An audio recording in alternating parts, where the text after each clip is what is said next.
For centuries, this red highlighted island has been known as Great Britain, the United Kingdom, or simply the UK. Today, it's confined to just 94,000 square miles, but barely a century ago, it ruled over a quarter of the entire planet. From North America to Africa, the Middle East to South and East Asia, and all the way to Australia, its empire stretched so far that the sun never truly set on it. Few powers in human history have ever reached that scale. A dominion where sunrise and sunset both belonged to the same crown.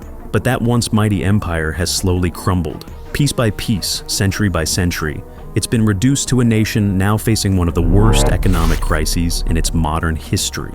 According to 2024 data, the UK's public debt has climbed to 99.6% of its GDP. To put that in perspective, neighboring Ireland's debt stands at just 43%, and Germany's at 64%. Gang violence and homelessness are now at their highest levels in 3 decades. In the last 10 years alone, homelessness in the UK has surged by more than 50%.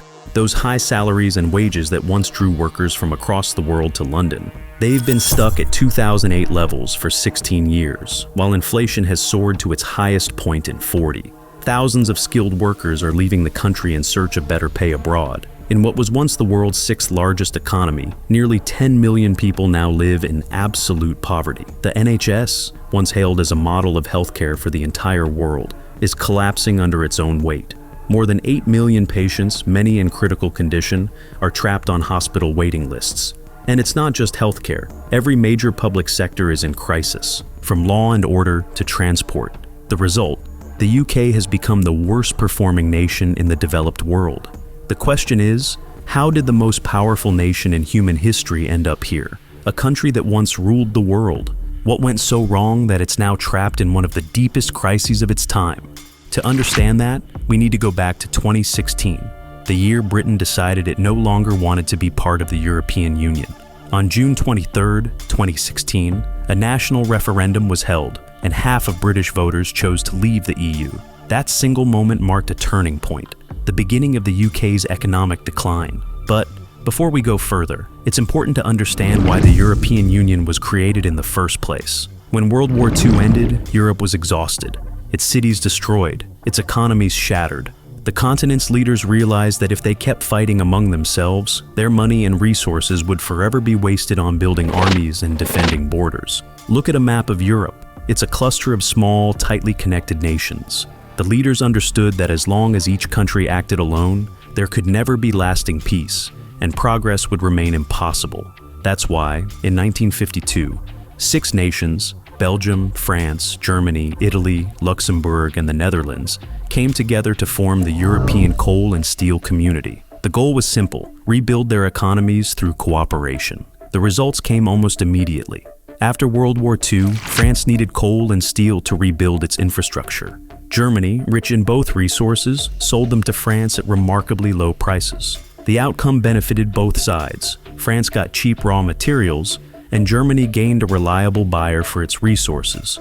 And because the two countries were geographically close, transportation costs were almost negligible. In the same way, countries like Italy, Belgium, the Netherlands, and Luxembourg gained direct access to the massive consumer markets of France and Germany. In short, these 6 nations began trading freely, without taxes, tariffs, or political disputes. And their economies took off at remarkable speed. The success of this experiment didn't go unnoticed. One by one, other European nations joined the community.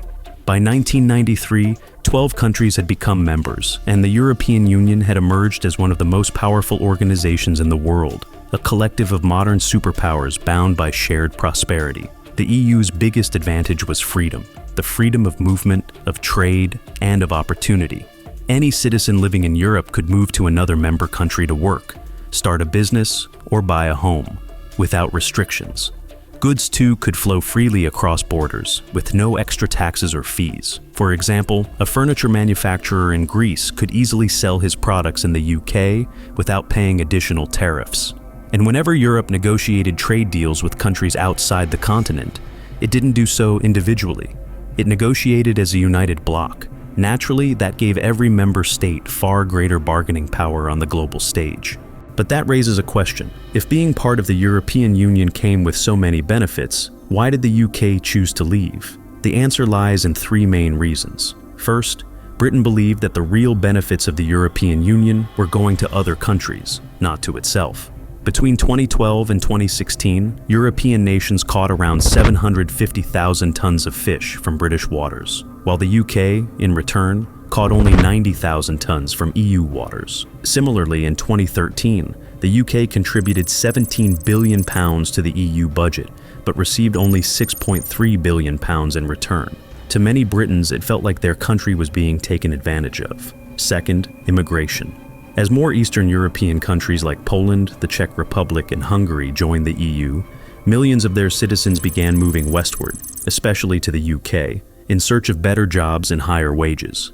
Between 2004 and 2021, Britain's foreign-born population rose from 5.3 million to 9.5 million. Then came the Arab Spring in the 2010s, triggering civil wars across the Middle East.